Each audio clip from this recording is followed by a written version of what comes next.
Central incisor. Words normally heard in a dentist's office and not in the remotest of tropical jungles in the Western Pacific. But that's where a team of World War II explorers discovered this cracked gold crown covered in more than 7 decades of mud and grime. It just may be the last physical link to one of World War II's most controversial and well-known leaders. A military mind so important and feared, American leaders decided he must be killed. This could be part of a really incredible discovery and a find, and it could lead to kind of an alternative version of what happened. And possibly finding a great piece of history. Trying to, in my own excited way, trying to explain that to them, how important this find could be. Daddy, this is where it all started. 6x12 trailer, no running water, no bathroom. Dick Portillo is a familiar name in Chicago and the Midwest. In 1963, Portillo, once a young United States Marine, invested $1,100 into this 6x12-foot trailer and began selling hot dogs from a parking lot on North Avenue in Villa Park, Illinois. He called his mobile restaurant the Doghouse. The only way he could get water to the trailer was to run a 250-foot hose to an adjacent building. In 1967, the Doghouse officially changed its name to Portillo's, and the rest, they say, is history. Portillo's hot dogs, Italian beef, and Chicago-style food became a billion-dollar industry with more than 60 locations around the Midwest and country. Hi, Danielle. Betty. Dick Portillo, the son of immigrants of both Greek and Mexican ancestry, worked hard and achieved the American dream. Portillo has also long been fascinated by World War II. His interest in the personal stories of the men who served began not long after the Second World War ended. Portillo's passion for this time period in history is on display at his corporate headquarters in Oak Brook Terrace, Illinois today. It's a monument to the World War II generation. Okay, after many dollars spent and many hours spent, we're not going to have... Dick Portillo knows restaurants. He also realizes that young men and teenagers helped to save the world decades ago, and they should not be forgotten. I was always interested in World War II, and when I enlisted in the Marine Corps, a lot of the people that I met, the drill instructors and the ones at my permanent duty station, were vets from Korea and World War II. So I remember hearing some of their stories, and that's what stirred my interest in it. I've been very, very fortunate in business. I love this country very much, but if it wasn't for those men that lived in the swamp, that had to deal with the malaria, the dysentery, the vicious enemy, and sacrificed time away from their loved ones and all that, so we could all have the freedom that we've got, so guys like me could be involved in the American dream. This harbor at one time would have had over 100 commercial Japanese ships here loaded with everything from... Andy Giles' interest in World War II is very personal. His father fought with the 4th Marine Division in the Pacific, including the Marshall Islands, Saipan, Tinian, and Iwo Jima. Giles' dad was later killed in the Korean War. 2 of Andy's uncles also fought in the Pacific War.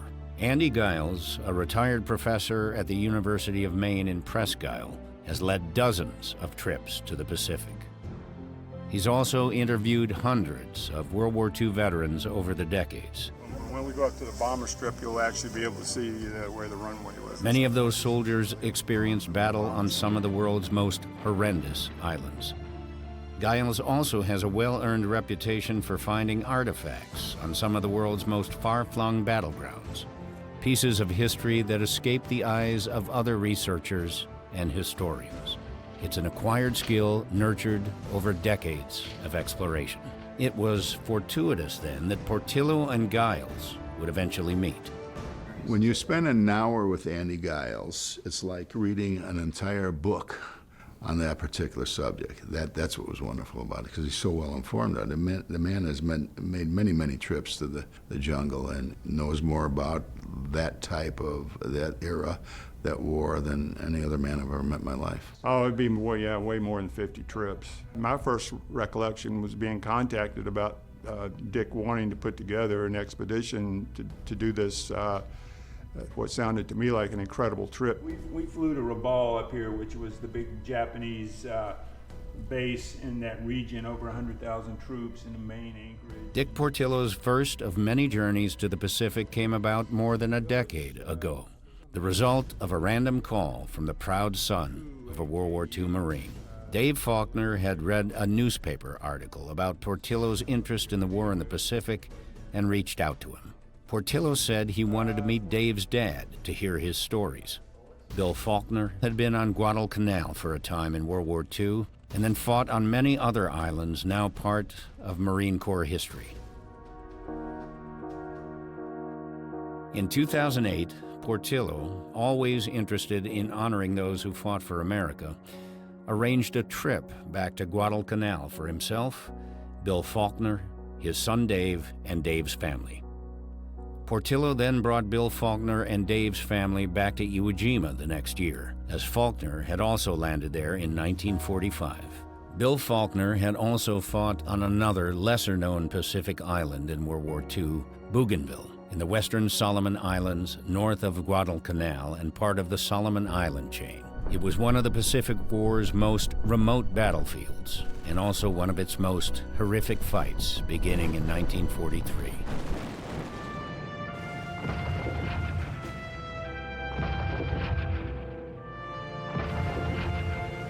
Unfortunately, Bill Faulkner never got to return to Bougainville with his family and Dick Portillo. He passed away on Christmas Day in 2014. To honor his fellow Marines' sacrifice, Dick Portillo set out to put together another expedition in 2015. This time, Bougainville was the objective. The trek would honor Bill Faulkner and all those who took part in this savage and largely forgotten battle, fought in horrific conditions and against a merciless enemy.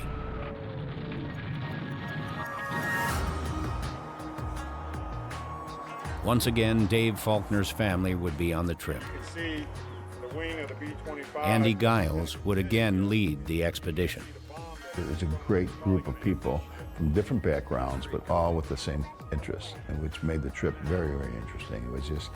It was one of the greatest experiences of my life. How are you, sir? Good. And in my 78 years on this earth, I've had a lot of experiences. During World War II, Dave Faulkner's father, Bill, was in K Company of the 3rd Battalion of the 1st Paramarine Regiment. Faulkner had already seen action on other Pacific islands prior to landing on Bougainville, but this island would be different. Even more miserable than Iwo Jima, according to Bill Faulkner. One area in particular on Bougainville where Faulkner fought was given a very descriptive name by the Marines, Hellzapoppin Ridge. It was fitting, considering the carnage that happened there. He said Bougainville was the worst of the worst. He said not only were the Japanese were our enemy, but nature was our enemy. He talked about the combat patrols. I'd heard the stories about you couldn't see through the jungle, and the Japanese knew the jungle better than they did most of the time. So, and the men that died on Hellzapoppin Ridge and how they were ambushed and trapped out there. Dad just happened to be behind a teak tree, or a large tree. He thought it was a teak tree. Multiple Japanese machine guns opened up from either side, and men in front and back of him died.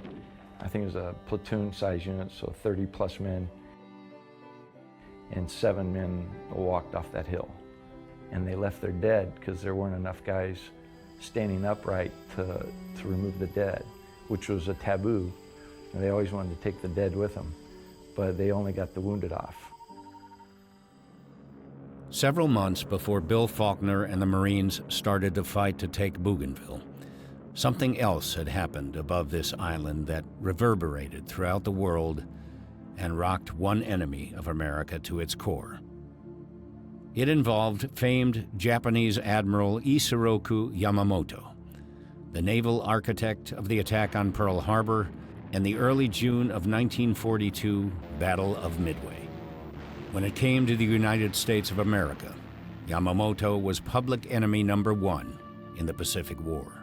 Yamamoto was regarded as the master strategist, and as I said before, was almost held in a godlike status among all the military, the naval personnel. The emperor certainly regarded him that way, and so forth. Isoroku Yamamoto was born into the Takano family on April 4th, 1884. His father did not know what to name his newborn son, so he named him after his own age at the time of his son's birth, 56. Akio Inagawa is one of Japan's leading Isoroku Yamamoto historians. Quite frankly, because he was the youngest of 6 children, he wondered whether or not his family really needed him. After his parents' death, Isoroku Takano was adopted into the Yamamoto family at the age of 32 and took the Yamamoto name. Isoroku Yamamoto enrolled in the Japanese Naval Staff College, and after graduating in 1916 was sent to the United States to study English at Harvard University. He traveled back to the United States in the late 1920s and served as a naval attaché in Washington, D.C. Yamamoto believed naval air power was the new way to fight, but his views were rejected by others in Japan. He would later prove his theory right at Pearl Harbor, where he was the architect of the December 7, 1941 aerial sneak attack that launched the United States into World War II.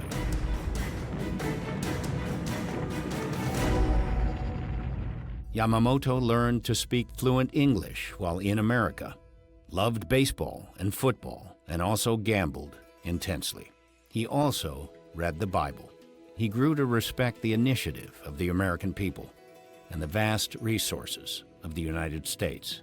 And while he was in America, he got out of the places that were the center, like New York, and headed for the real center, which was out in the heartlands. So he saw the oil pumping out of the land. He saw wheat growing for miles around. He saw the people working hard and the natural resources that they had. Then he went to Detroit and he saw the production lines. And he came to the conclusion that fighting America was a bad idea. And he actually told some of his students in Japan, he says, Japan cannot beat America, so therefore Japan should not fight America. In the 1930s, as Japan's war drums began to beat in the Far East and across the Pacific, Yamamoto's warnings of avoiding a fight with the United States were ignored. The Japanese Army was in control of the government, not the Navy.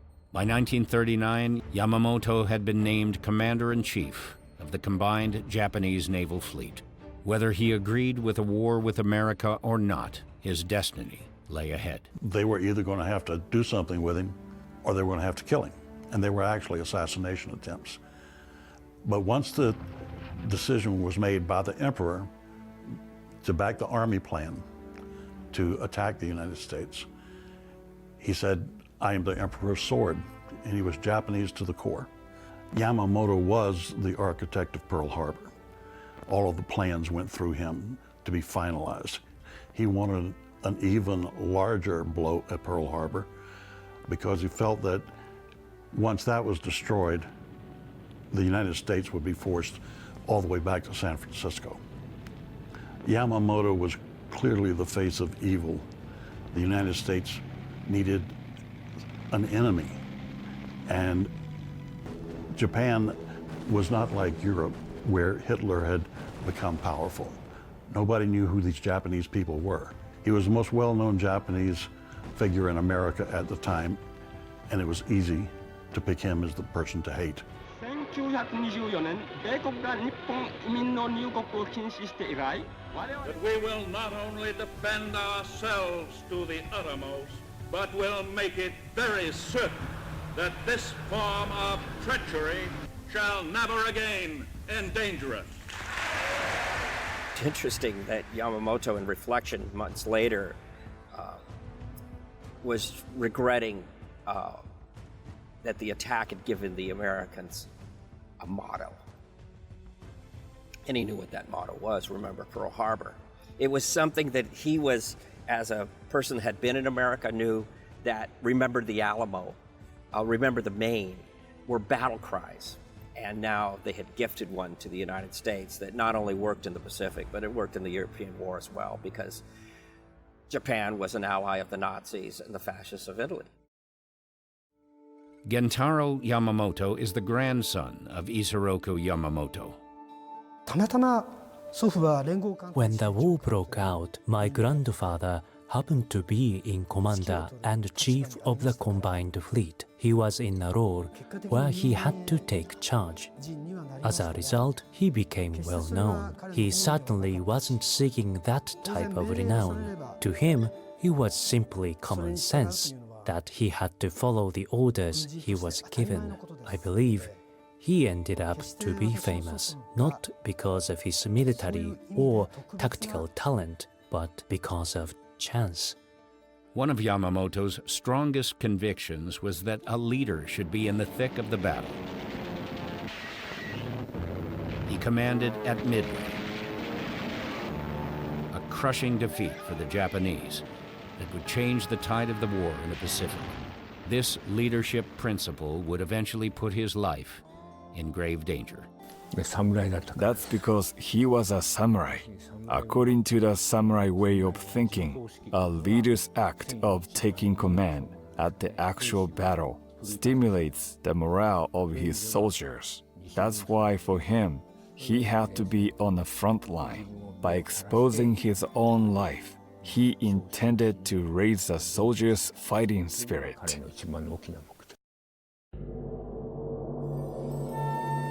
Isoroku Yamamoto grew up in the shadow of the rising sun in the northern industrial city of Nagaoka. Nagaoka is roughly a 3 to 4 hour drive from Japan's capital city of Tokyo.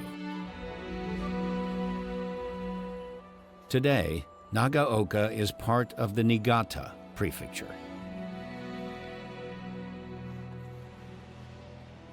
The city's roots date back to the early 1600s. The discovery of oil in Nagaoka in the early 20th century transformed the city, which is located a short distance from the volatile Sea of Japan. Nagaoka is situated on the middle reaches of the Shinano River. Not far away are the snow-capped Higashiyama Mountains. Traditional Japanese architecture is all around the city. Temples dating back centuries recognize the area's Shinto religion, which focuses on establishing a connection between present-day Japan and its ancient past. Nagaoka shaped Yamamoto in many ways, and his legacy is still felt here today. Here, this native son, such a controversial figure in world history, is not forgotten. I believe it was when I was a first grader in elementary school. A movie about Isoroku Yamamoto was made. So my family and I went to the theater to see the movie.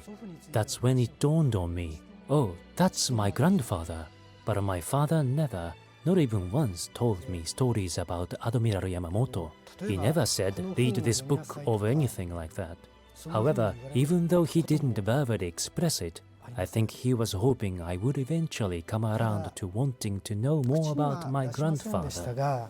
Isoroku Yamamoto was Japan's top war strategist. As such, it was important as Japan's master planner to be as close to the front as possible, especially in 1943, as the fight with the United States moved up through the remote islands of the Western Pacific.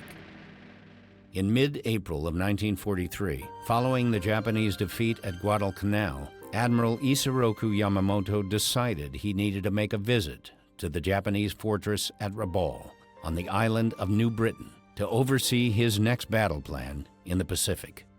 From there, he decided to visit other nearby islands to re-energize and lift the morale of his beaten-down troops. Yamamoto put on his dress white uniform every day that a mission was scheduled and would go out to the airfields and take off his officer's cap, and he would salute the planes as they rolled down the airstrips and took off. What the Japanese didn't know, as Yamamoto prepared to visit several bases, including the airfield at Buin on the island of Bougainville, was that the Allies had broken Japan's diplomatic and naval codes much earlier in the war. Yamamoto happened to be one of those very punctual types of commanders. And much to the shock and dismay of a lot of the Japanese staff, the itinerary was sent out by radio in a detailed message giving the times of departure, the locations, when they were expected to be there. And this radio message was intercepted by Allied listening posts. There was enough information there for Allied cryptanalysis and other people to realize that this was Yamamoto. You know, the big dog was going to be flying to Bougainville at this certain day, at this certain time, and what an opportunity it presented. He was a man of strict morals.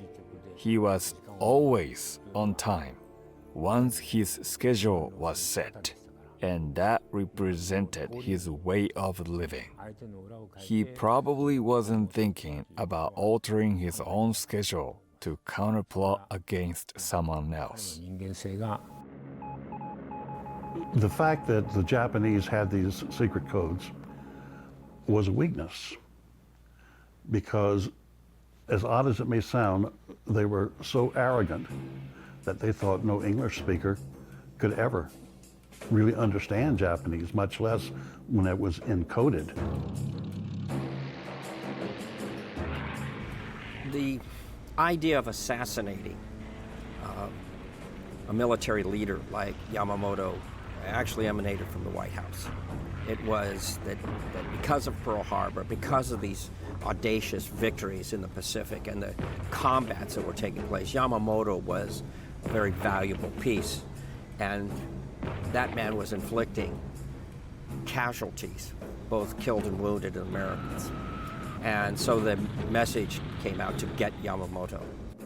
One of the things that was discussed at length after the message was intercepted and the information was analyzed and basically established was, what do we do? Because if we mess this up, if we don't get it right, the Japanese are going to realize we've broken the code, and they're going to change it and set us back. Who knows how far? So they wanted desperately to preserve the secrecy that we had broken the code. By the time that information reached Guadalcanal, it was already April 15th, and Yamamoto was scheduled to make his trip early on the morning of April 18th. So it didn't give the Allies much time to plan. The only aircraft that had the range, and even that was going to be really tight, were the Army's P-38 Lightning fighters.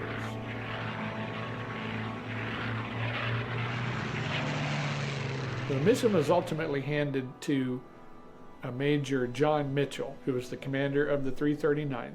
So their planning had to make it appear as though they were just randomly showing up over Bougainville and that it had not been a planned and deliberate event. To do that, Major John Mitchell's group of 16 P-38s had to take an indirect, pre-planned 420 nautical mile route from Guadalcanal and time their arrival over Bougainville to coincide with the arrival of Yamamoto's 2 bombers and fighter escort. Mitchell said the odds of pulling this off were 1,000,000 to 1. The American fighters had to fly low, just above the water, to avoid radar and away from the coast to to avoid Japanese lookouts. This very indirect route hoped to achieve the goal of making the attack appear utterly random and based on pure happenstance. The P-38s miraculously arrived within 1 minute of Yamamoto's scheduled arrival time and took aim at both Japanese bombers, not knowing which one was Yamamoto's. Operation Vengeance was underway above the jungle of Bougainville Island. It's believed that one P-38 pilot in particular pulled the trigger that fired the bullet that ultimately killed Admiral Yamamoto while his plane was still in the air. The P-38s were armed with 50 caliber machine guns and 20 millimeter cannons.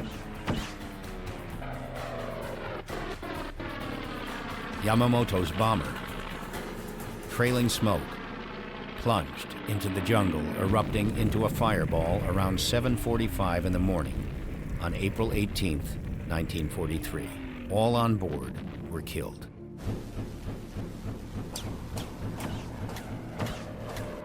Rex Barber was shooting 50 caliber bullets. Those are big suckers. I mean, about the size of a finger and with a lot of kinetic energy. So if an armor-piercing bullet went through Yamamoto's face and skull, it would have done horrendous damage. Before he passed away, Admiral Yamamoto confided in someone about what he thought may come from his death. He thought the Japanese people's passion towards a war might subside somewhat. He was hoping his death would be the trigger for Japan to stop the war. In reality, however, the people were motivated to avenge his death. In other words, the government took advantage of the mood of the time, and a national funeral was conducted for him in order to raise the morale of the people.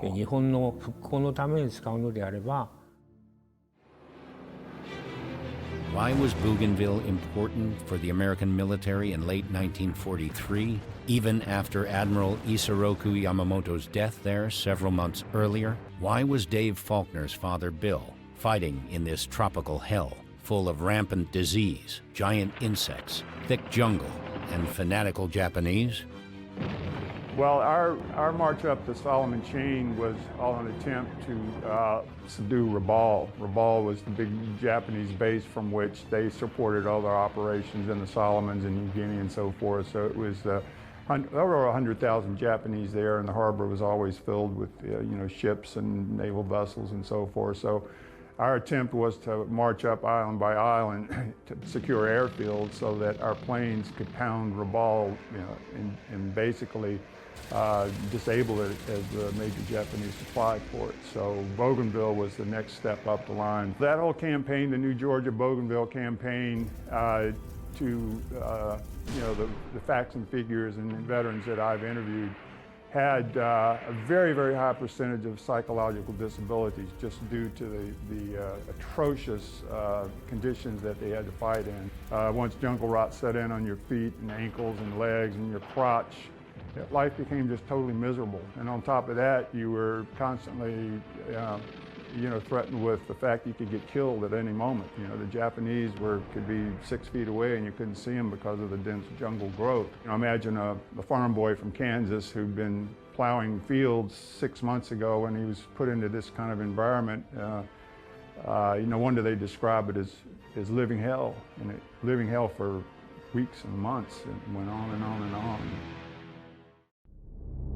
Fast forward more than 7 decades now, and this time it's Dick Portillo who had set his sights on landing on Bougainville to explore this tropical Garden of Eden, in part because Bill Faulkner left part of his youth here, and because the lure of Admiral Isoroku Yamamoto's plane wreck is intriguing to people with such deep ties and interest in the history of the Pacific War. I've been studying the Yamamoto story for decades and had actually been scheduled to go back there 3 different times with other parties, and each time the visits were canceled because of, they called it civil unrest, but actually there was, warfare going on between various clans that claimed jurisdiction over where gold mines were and this and that and the other. The Portillo Expedition Team. Guide Andy Giles. Dave Faulkner. His wife Roz and son Connor, as well as former Navy SEALs Tim Core and Barry Lake, and Dick Portillo's longtime friend Mike Peterson pored over maps of the island.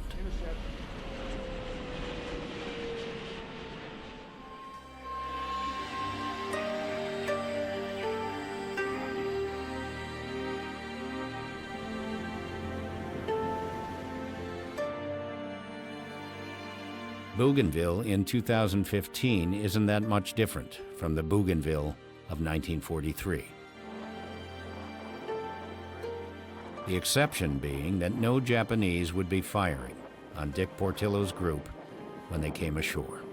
For the trip, Portillo chartered a large ship to accommodate the team. To honor the late William Faulkner for serving his country in this wretched place as a young man during some of the fiercest fighting of World War II, Dave Faulkner had a plaque made before the Bougainville trip. A helicopter from the ship Dick Portillo had hired took Faulkner's family and the memorial up to where his father saw so many of his friends die on Hellzapoppen Ridge. We flew up to what we believed was the location off old World War II maps of Hellzapoppen Ridge. Dave Faulkner dropped the plaque into the dense jungle where chaos once reigned for so many United States Marines. They would not be forgotten for their sacrifice in 1943. I mean, I'd heard these stories over and over and over. That was something that was etched in my dad's mind more than I think anything.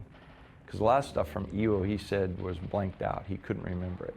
But Bougainville was very clear to him. And the closure, I think, was important. Not just for me, but for David, for Connor, because we were a very close family, and Bill Faulkner was he was a wonderful man. And I say that being a daughter-in-law who happens to be half Japanese, and he has always accepted me for who I was and never made me feel other than his son's wife.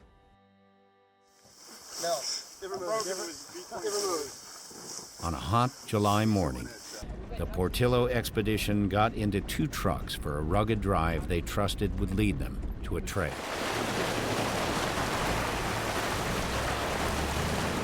It was a 24-kilometer drive just to get there through rivers and over jungle-rutted roads and so forth. So people are already pretty, bounced around by the time we got to the trailhead.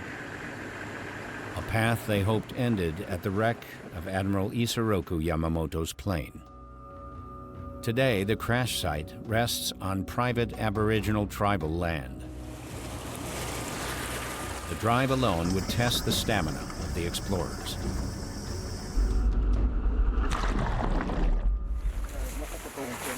When we got there, once the negotiations were settled with the landowner about going in there and so forth, I had a vague idea what it might be like. I mean, I've been in every kind of jungle terrain that you can be in, and we started out on the trek, and I realized that it was going to be physically demanding because it was just so hot. It was really, really hot and really, really sunny.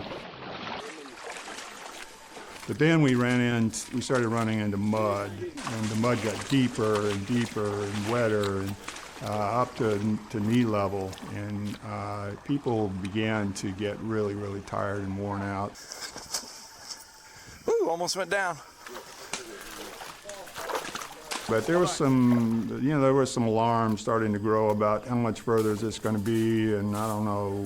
This is really an overpowering kind of undertaking, and I don't know what's going to happen here. And still on the walk to Yamamoto's plane. You don't realize how it is. You can read anything you want to about these jungle trips, until you experience it yourself. The heat, the humidity. We ran out of water in the middle of the trip. We had to drink coconut water. we were in water up to here. We all had bites all over our legs and our ankles and our bodies, and we were only in there a short period of time. Can you imagine these young warriors spending weeks and months in there? Everything I read, nothing prepared me for what it was really like. The climate and the insects and the jungle.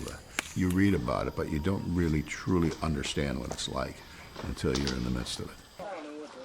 Nothing prepared me for that experience. Nothing at all, because it was tough. It was really tough. I mean, there was spiders this big. Knee-deep mud, waist-deep water. Those machetes, man, they'd come right next to your head. What? Wait. Oh, good God. Good God. Not wasting time. Okay. So have him stop. Have him stop. Solomon. Had no idea the conditions and how extreme. I won't say bad, but it was extreme. Nothing like I've ever experienced in my life. Thinking of Bill Faulkner, who was from Central Illinois, going to the South Pacific, probably never seeing that on a globe, going there, and the stories I'd heard from David, from his dad, is the amount of rainfall, the not being able to bathe. Look at the humidity, the insects, the hills, mountains, the terrain, the jungle. You know, it's a completely different world. You're all the way across the Pacific. You're not in an area where you can just call up the police and say, hey, can you come help me? You know, it's not like that. So, you know, you're kind of out there on your own and in jungle of all places without roads. No one's going to get to you quickly. So they did have civil unrest. They were killing a lot of people, you know, before we even got there. And, you know, that had quieted down somewhat, and that's, you know, why we were allowed to go. But still, they were still having issues even then. I thought I was ready. I'd been hiking in Arizona in the extreme heat of our summer, and I thought I'd be prepared, and it didn't prepare me. I thought I was in decent shape, and I thought we were on a 30-minute walk, ended up being 2.5+ hours. Just about the time the Portillo expedition had reached its limit of endurance, they began to see objects that gave them hope that they were close to the bomber's location. Started seeing pieces of wreckage.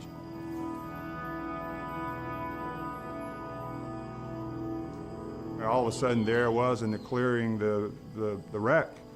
And for me, I was just astounded to see it finally and to see the shape it was in. And I started visualizing how it went into the jungle and how it crashed.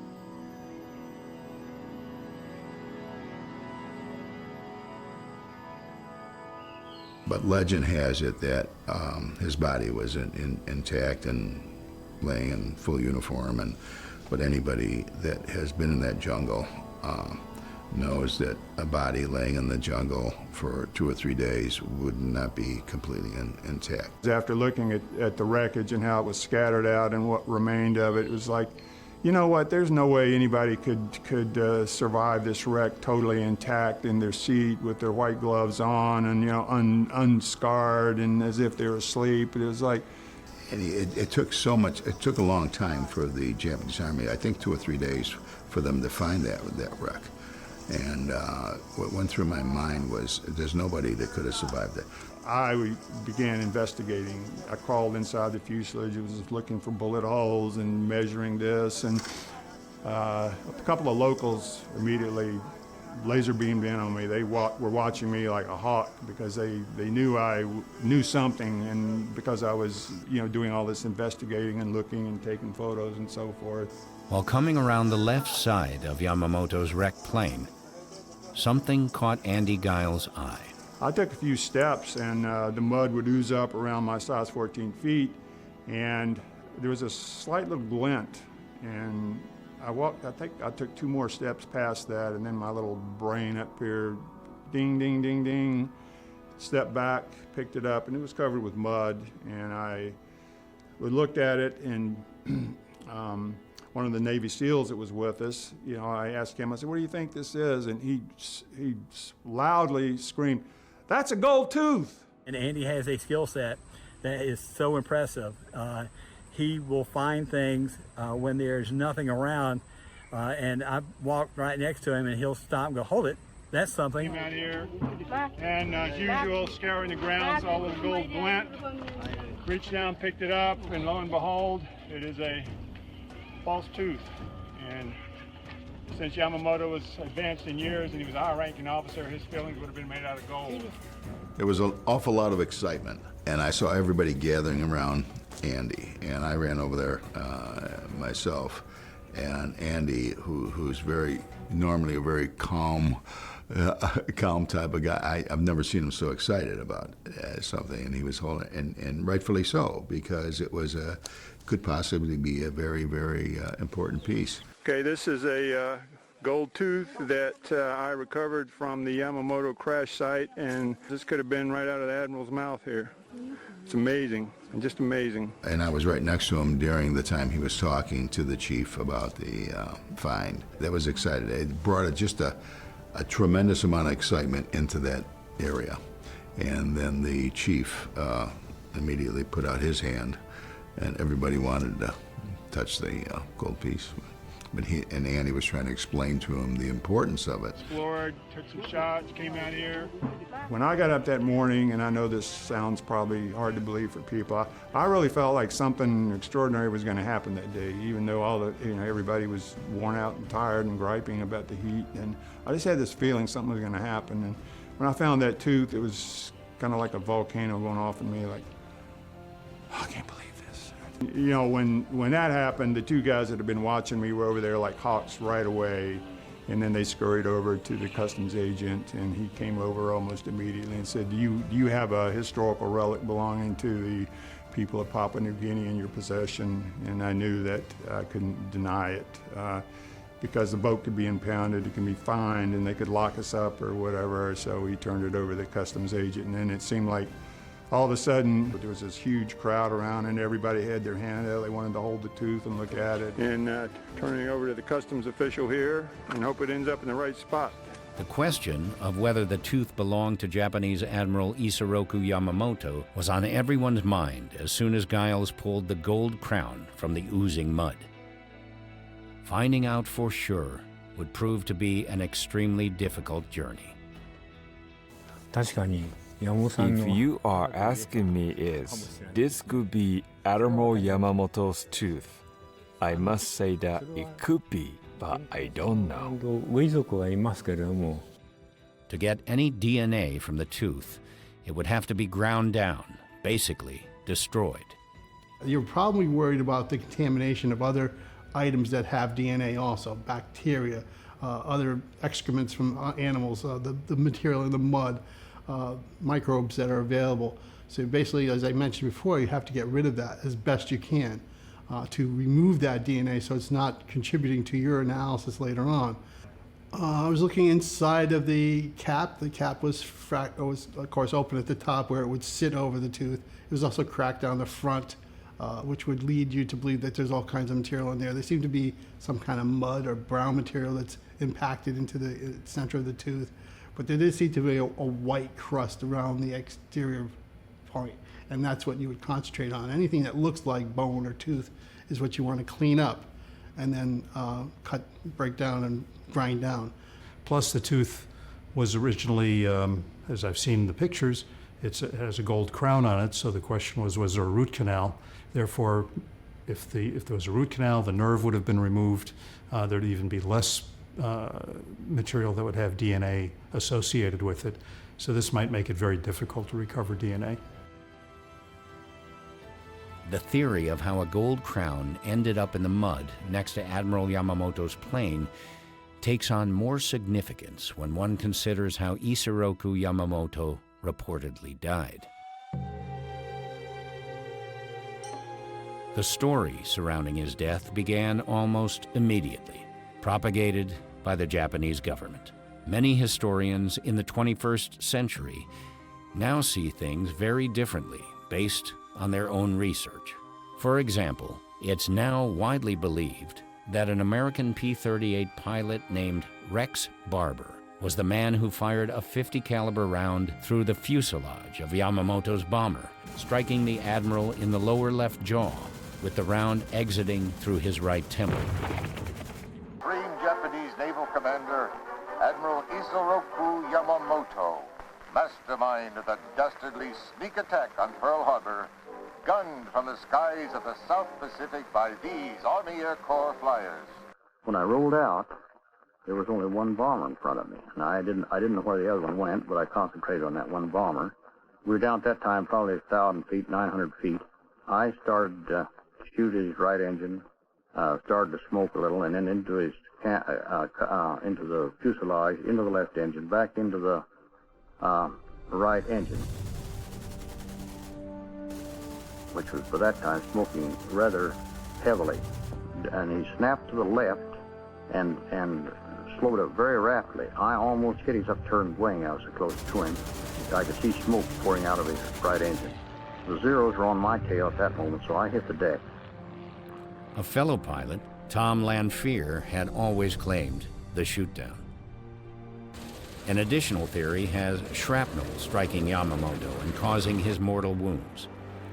Either way, the Admiral was most likely dead before his plane, already on fire, hit the jungle floor. At the time of the intercept by P-38s, Yamamoto was seated here, behind the pilot, on the right side of this Japanese Type 1 Model 11 attack bomber, nicknamed a Betty by the Americans.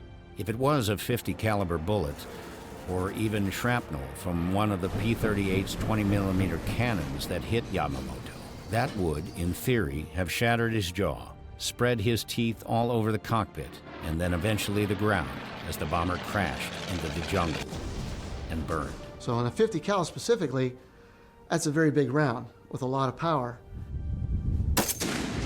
Some snipers will use that round to shoot across valleys to take out bad guys, and they will literally take body parts off. It's a very powerful round. So if that round were to have come through the aircraft, that aircraft having the thin metal it did probably wouldn't have slowed it down much at all.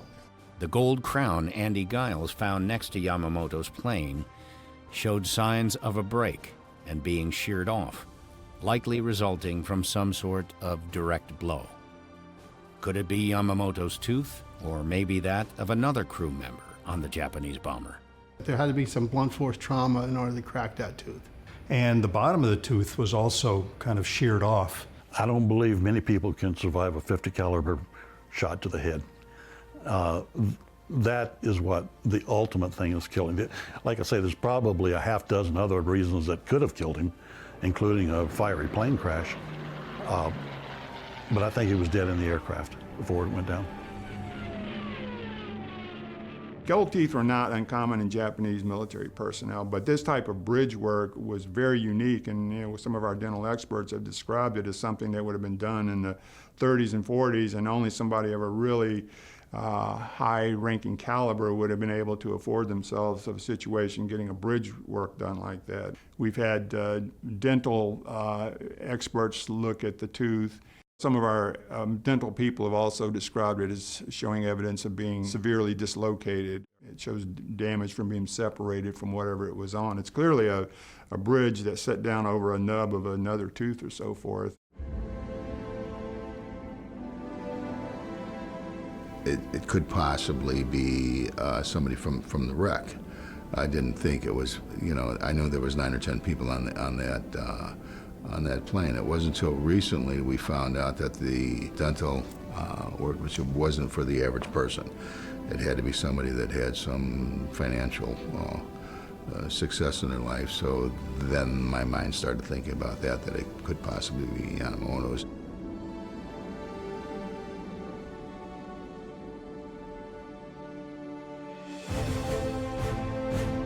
Andy Giles eventually turned his attention back to the other lingering question from the expedition's visit to Bougainville, namely the decades-old myth of the condition of Admiral Isoroku Yamamoto's body when it was eventually found. The bodies of the other 10 crewmen on Yamamoto's bomber were reportedly located badly burned by a Japanese search party. It took them more than a day to reach the crash in the hot, thick, remote jungle. Unlike his crew, Yamamoto was allegedly thrown from the plane and was discovered by the search party in an almost pristine condition. He supposedly died a very noble death, still strapped into his seat, seemingly napping. That's what the Japanese people were told. Yet, according to one of the search party, he was missing part of his lower jaw and shoulder. The contradictions began almost immediately. A couple of days after Yamamoto's body was found, it was cremated on Bougainville, and the ashes returned to Japan.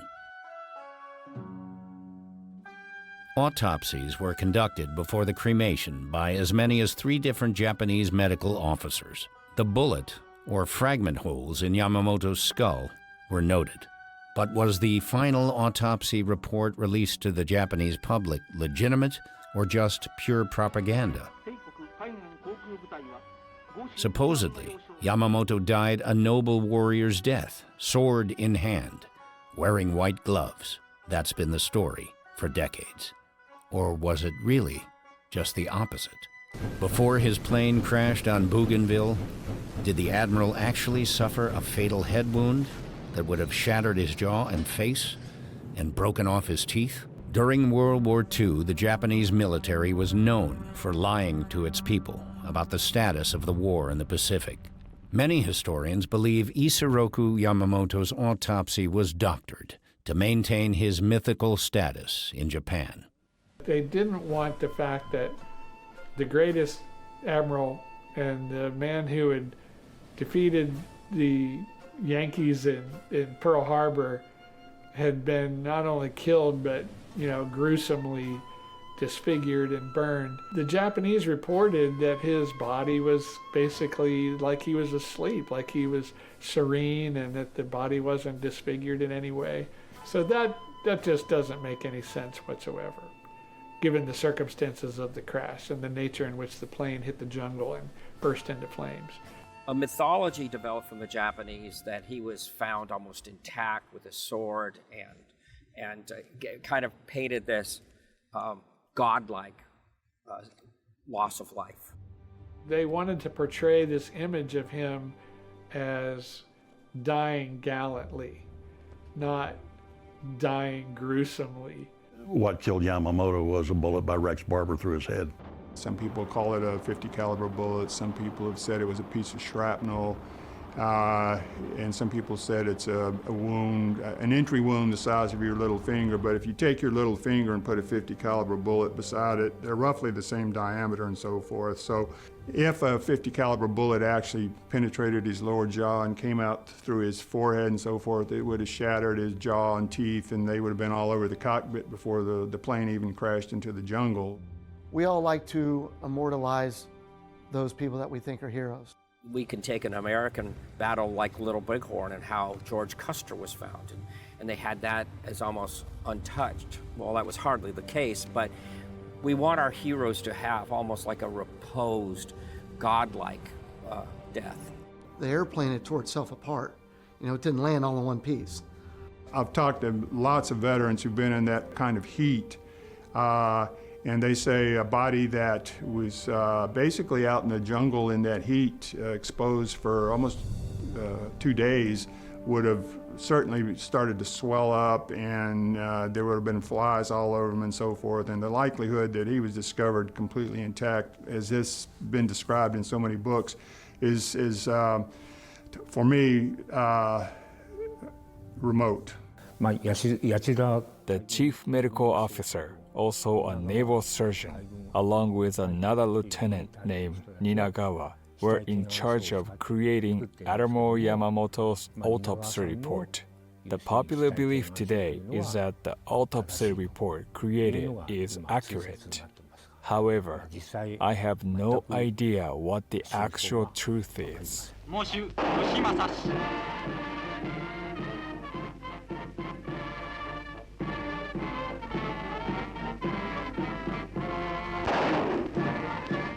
Once it was announced, there was this an enormous state funeral for him, a huge procession and people lining the streets of Tokyo by the hundreds of thousands to bid their farewell. It seems like the majority of the Japanese people might be defeated in a war fighting against the US. If Admiral Yamamoto could be killed, we might lose the war. They started thinking along these lines. The Japanese Imperial Headquarters, on the other hand, was determined to continue to fight the war by stimulating the people's hostility against the US.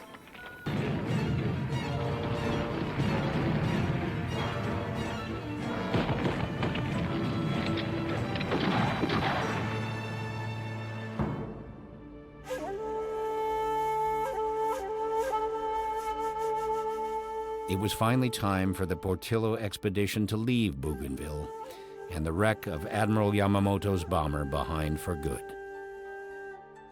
The Betty bomber belonged to the jungle now. I remember taking pictures of the wreck and waiting for everybody to leave, so I would just be there with the wreck myself to take the pictures with nobody around. And I didn't want to leave. I wanted to stay there for another like 3 hours and just sit there and absorb it all and think about the ramifications of what this crash meant to the war and how it affected so many aspects of the fighting and the strategy and so forth. I didn't really want to leave, but you know, everybody was I don't know, they were hundreds of yards away, and I knew I had to go. And we spent more time on the crash site than we had anticipated, and no way in heck did I want to, or any of my other friends wanted to go back through the swamp, and it was getting late.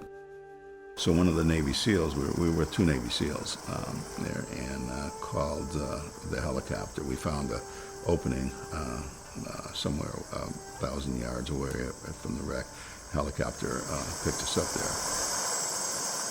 And we're able to find a clear landing spot to come pick everybody up. And then all the locals were just totally bedazzled by this helicopter showing up, you know, with right in the middle of nowhere after these guys had marched out there and found the gold tooth. I don't think they knew what to think of all this. It was like some movie or something to them. The moment after Andy Giles found the gold crown, it was confiscated by New Guinea customs officials and then taken into possession by the tribal landowner. The local chief wasn't giving it back without some sort of compensation. He realized Giles had found something extraordinary, and he was in no rush to part with it.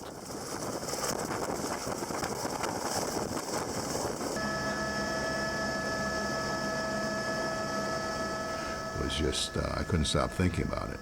I needed to get that tooth back. I sent somebody into the jungle to do the negotiating because, like I said before, it was the greatest journey of my life, but I didn't want to go back in there. Once the chief let everybody know how much money he wanted, they went very smooth. He obviously knew it was a valuable thing to the visitors because we wouldn't have gone through so much trouble. He had to sign off on it. The customs, the government officials had to sign off on it, so it was all illegal.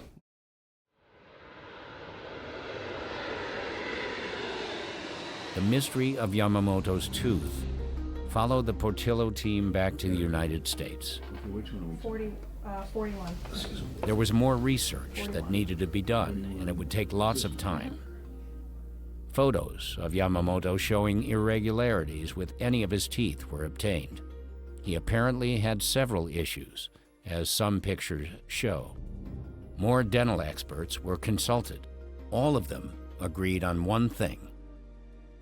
The bridge work in the photos of the tooth Andy Giles found represented a fixed prosthesis affecting 2 upper jaw teeth, numbers 7 and 8, a central incisor and lateral incisor. This particular gold crown would have been cemented onto Yamamoto's central incisor. The dental professionals also confirmed what the DNA experts were saying. The crown was broken, and not from normal wear and tear. The story of the discovery of the tooth by Andy Giles and its acquisition by Dick Portillo attracted worldwide media attention. Well, the hot dog king of Portillo's thinks he may have discovered a golden piece of history. CBS 2's Charlie DeMar explains how Dick Portillo and a gold tooth are now linked to a World War II admiral.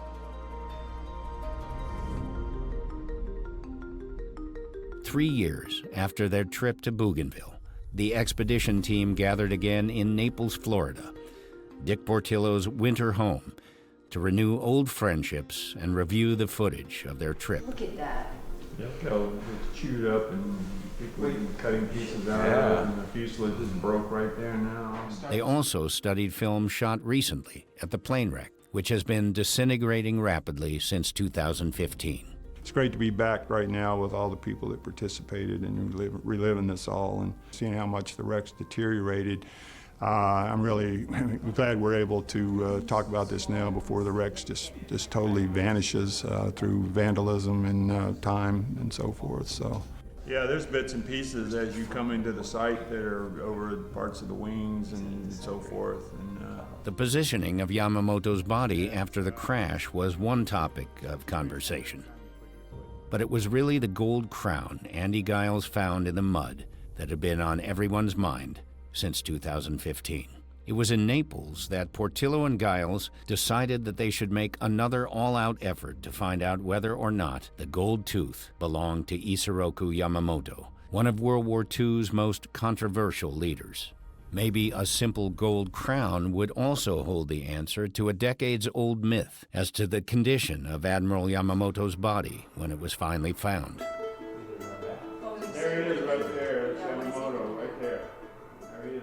He was a very important part of their history, you know, and I would just assume that it would be. I know if I was the Japanese government and under those circumstances, if it was proven that it was Yamamoto's tooth, I would assume that it would be a very important thing to them, and it'd be a heck of a piece to put in the museum, wouldn't you think? Reading innumerable books that I could get my hands on, and quite a few of them referred to decades and decades and decades of Japanese expeditions that had gone to study the wreck site, aircraft, crash experts that had gone to study the aircraft, different people that were interested in history that had passed through that area through the 70s and 80s and 90s, photographed it, documented it at different stages and so forth, and never a report of anybody finding a gold tooth until you know, my big foot went up in the mud. On a sub-zero February morning at Chicago's O'Hare Airport, Dick Portillo and Andy Giles boarded Japanese Airlines Flight number 9. Set to arrive in Tokyo 13 hours later. Their eventual destination would be Nagaoka, Japan, the hometown of Admiral Isoroku Yamamoto. Did Admiral Yamamoto's dental records exist there? Would any of his family be willing to provide a DNA sample? DNA experts in the United States cautioned there might not be any DNA left on the tooth after all this time in the tropical mud. If proven that this is Yamamoto's gold crown, that would mean his face was most likely blown apart before the crash, and that the myth of the Admiral being found in a pristine condition, holding his sword and looking peaceful, is just that, a myth. We're still going to be constantly working on that to try to stir some interest with the Japanese government. Hopefully they'll cooperate with us and give us the information that we need. I don't know if there's any dental records around or not.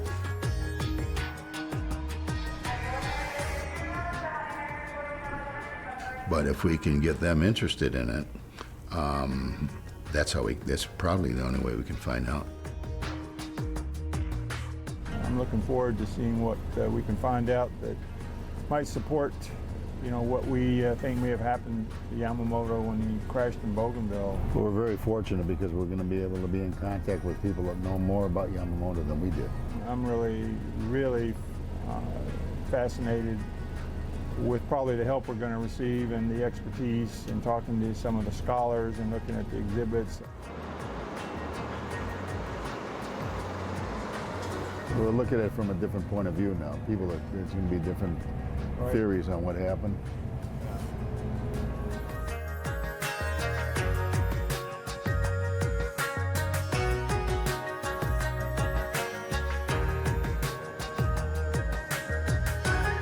After a 4-hour drive from Narita Airport in Tokyo to Nagaoka, Dick Portillo and Andy Giles checked into their hotel. They needed rest. Both were jet lagged.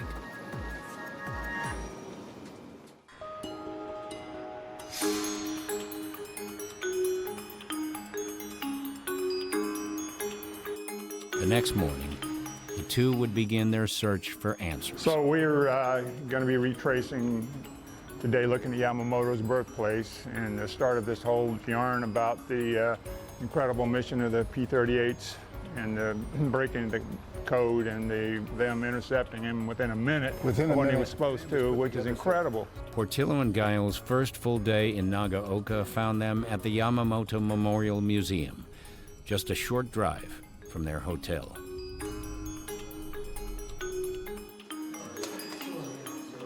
Their trip did not go unnoticed.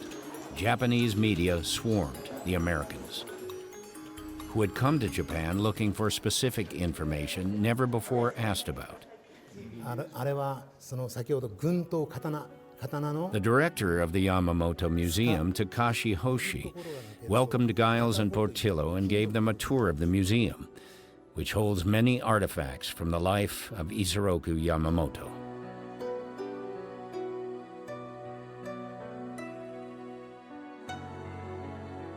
Part of the wing from Yamamoto's crashed bomber is here, and the actual seat the Admiral was strapped into when he died. During the tour, Hoshi casually mentioned Yamamoto's brother was a dentist. Hoshi then told the Americans one of the autopsy reports filed by the Japanese said Yamamoto had gold teeth. The three also discussed the positioning of Yamamoto in his bomber, all part of a puzzle that was slowly coming together.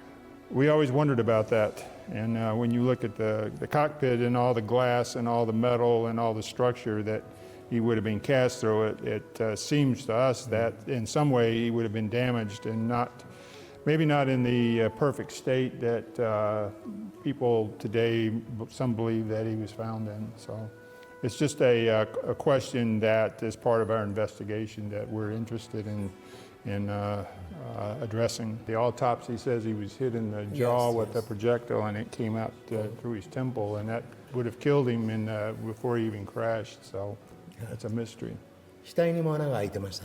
No. The information of the discovery of the gold tooth by Giles was news to Hoshi. Crashed through this.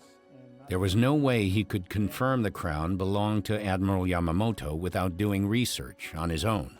I understand that you're aware that I found a gold tooth at the wreck site, and we are not sure what will become of that, but in the future, would that be a valuable exhibit to put in the museum here so all future generations could see this relic that came from the actual crash site that could be from Yamamoto or at least one of his crew members? Would that be a valuable addition for you to put in the museum here?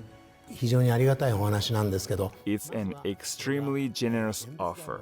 We really need to verify that it really does date to that time and period, as well as determine who it could have belonged to. If it proves to be someone from that aircraft, it would be extremely precious. In that case, we would love to discuss the matter with you in greater detail.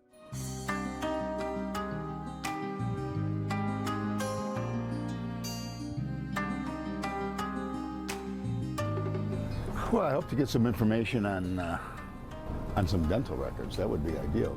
The next morning, Portillo and Giles were back on their bus and headed for Nagaoka's War Damage Museum and the search for more clues. I'm interested in hearing their take on this mythic tale of how he was discovered, intact, undamaged, sitting in his seat, strapped in with his hand and on his sword as if he was asleep. We both know that that's pretty much impossible for that to happen. I mean, we're going to challenge that, and I hope they accept it.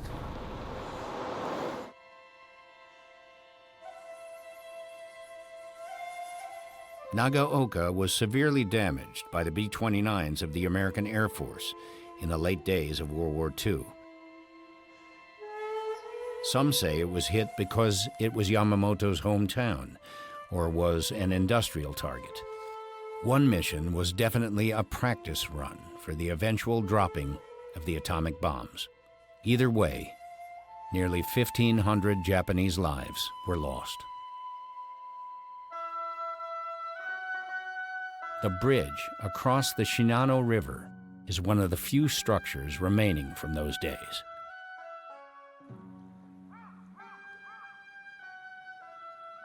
Today, a peace garden in the city reminds visitors that war is not the answer.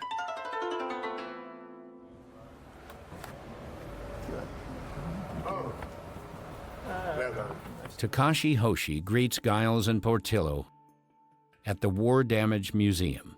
The first question from the Americans is whether any dental records still exist for Admiral Yamamoto. Okay, we're looking at the tooth here and wondering if it's possible that the naval dentist that worked on the higher ranking officers such as Yamamoto is still alive, or if he's passed away, and if in his naval dental records there might still exist Yamamoto's records that we could look at to help us identify whether this may in fact be his tooth or not. Hoshi's reply isn't encouraging. The answer was no. No records that Hoshi has ever seen, and no World War II era dentists are still alive. A dead end. Until Andy Giles saw a photo on the wall. Dick, come here and look at this. Come here and look at this. What you got? That's the seat that we saw in the museum yesterday. Yamamoto was supposed to be sitting in, that's in the museum now, and it's right where we found the tooth. Right in front of that engine, right there in the mud is where the tooth was found. Grief, I got chills. Unbelievable.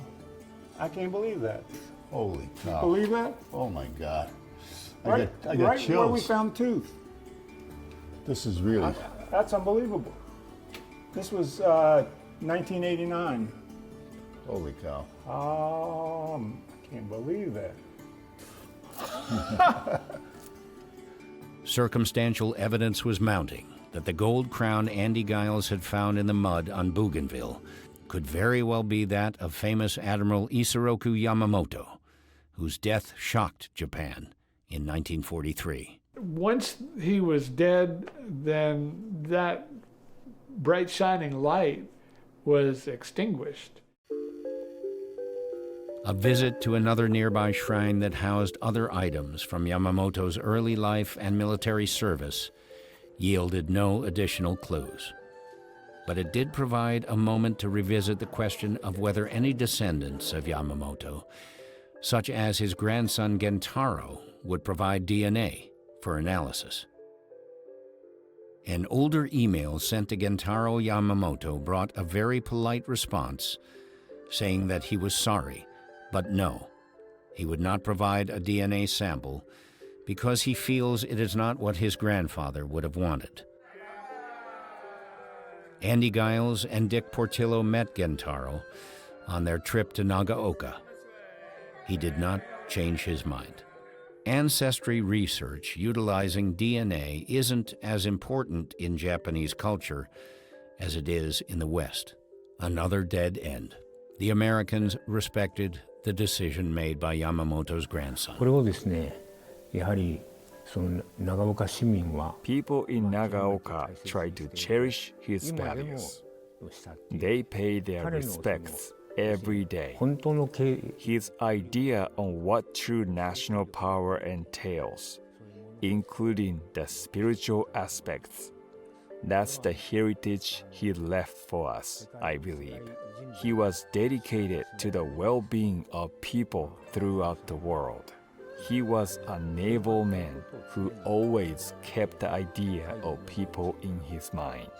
Running out of possibilities, Andy Giles and Dick Portillo began to discuss their remaining options during their final days in Nagaoka. A visit to the replica of Yamamoto's home where he grew up got them thinking about their long journey to where they stood now in the snow. Yeah, from the jungles of Bougainville to the snows of Yamamoto's home in Nagaoka. What a journey. There's no saltwater crocodiles around here. Yeah. The Admiral's original house was rebuilt here after it was destroyed during the World War II bombings. The top part of a statue of Yamamoto, tossed in the water following the Japanese surrender, was brought back to this spot as a memorial. So this is where he grew up.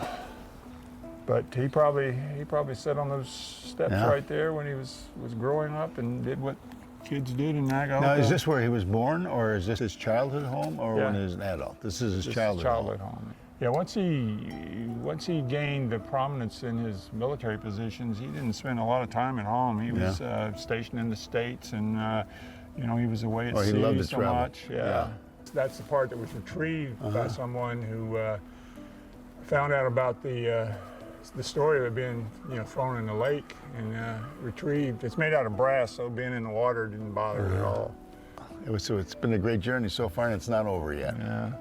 I think in a way he knew that he probably wouldn't survive the war either, and neither would Japan.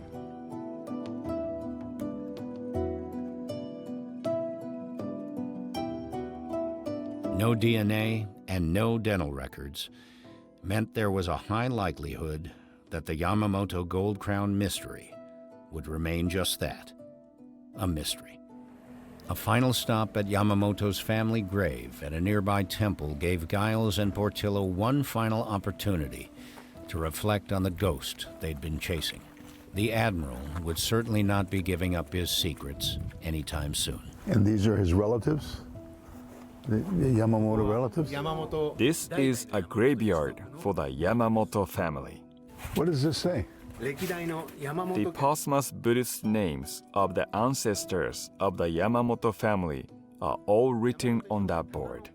Isoroku Yamamoto was originally born into the Takano family, and when he was adopted by the Yamamoto family to become its successor, Isoroku himself wrote down all the family ancestors' names. Wish you could have met him. I almost feel like I knew him. I wouldn't have played cards with him, though. He was too lucky. I didn't see him stand on his head. If he had survived the war, my grandfather would have been executed by the US as a war criminal. I usually begin to reflect on a question such as, what was the war all about? When I do, I always wonder what my grandfather's perspective on life and death might have been like. I haven't come to any conclusions yet. And then I wonder what have Japan would look like today through his eyes. That is something I am constantly thinking about. Japanese people today aren't likely to be familiar with my grandfather. They also simply have no interest in the war as a whole either. Nagaoka is a unique place in Japan, I think. Before wrapping up their trip to Japan, Andy Giles and Dick Portillo boarded their bus in Nagaoka and headed for one final stop.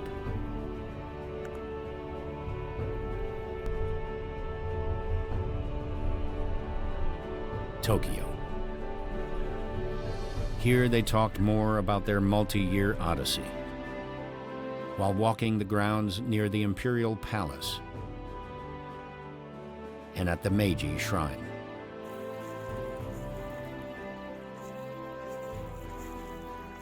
They tried to envision this now ultra-modern city in 1945, when the majority of it was on fire and destroyed. Nothing like the beautiful place Tokyo is today. Time moves on. It also gave them a chance to sum up their thoughts on their long journey. While not giving them the definitive answers they sought, Portillo and Giles' trip here to Japan left them feeling like the information they learned pointed them in a better direction. the elements of the overall story just a little bit clearer, even with no firm facts. The experience I had at Bougainville was still a great experience, and like I mentioned before, and showing how those young men suffered to get this country where it's at. So of course it'd be disappointing, but I wouldn't say the trip was totally disappointed because if the tooth was not Yamamoto's, because I got another great understanding on how those warriors, how important it was for them to do what they did. It was, like I said, the most soul-satisfying experience I could imagine, and it has been ever since. In the end, they had discovered much more about Admiral Isoroku Yamamoto, who he was, how he most likely died, his legacy in Japan today. Was Yamamoto really the face of evil, or a leader doing what he was asked of him by his country in a world war? Like Elvis and Marilyn Monroe, Yamamoto died at the right time. He lives on in legend today. It was time for Giles and Portillo to go home and leave Admiral Yamamoto behind, for now.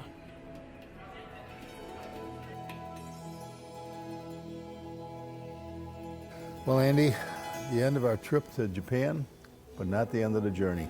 As I've said before, every step leads to the next step, and it's always forward. It's never backwards. And I think this trip's been very beneficial in a lot of ways. Yes, and, I agree. We met some wonderful people too, didn't we? We met wonderful people. The Japanese were very cooperative, and I think they learned a lot from us about the whole adventure we went on when we found the tooth. Flashed through my mind like a lightning bolt when I picked that tooth up is this could change history. Sure, it's been a long journey though, hasn't it? It just keeps going on and on. Yeah, it's not over yet. Endless journey. So Just goes to show you. Let's see where it ends. With no dental records, and especially no DNA, the so-called Yamamoto tooth remains in Chicago, in possession of Dick Portillo, unharmed. Probably would not proceed with crushing the tooth until you had some known samples to compare it to find a relative. It doesn't even be a close relative, it could be someone in the chain. On the other hand, if you think the family is going to change their mind at some point, that the grandson will suddenly give up a DNA sample, that would be the only reason you'd ever want to do this. Otherwise, there's no point to it at all. Maybe more clues will emerge in the future as to who it belongs to and how that person died on Bougainville. Maybe a Yamamoto family member will finally agree to that DNA test. Or perhaps, in some closed drawer in an old desk in Nagaoka, someone will come across the dental records of Admiral Isoroku Yamamoto.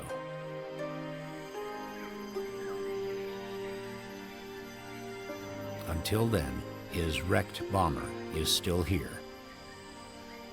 Maybe someday the narrative will be rewritten on Bougainville. Isn't that what history is about?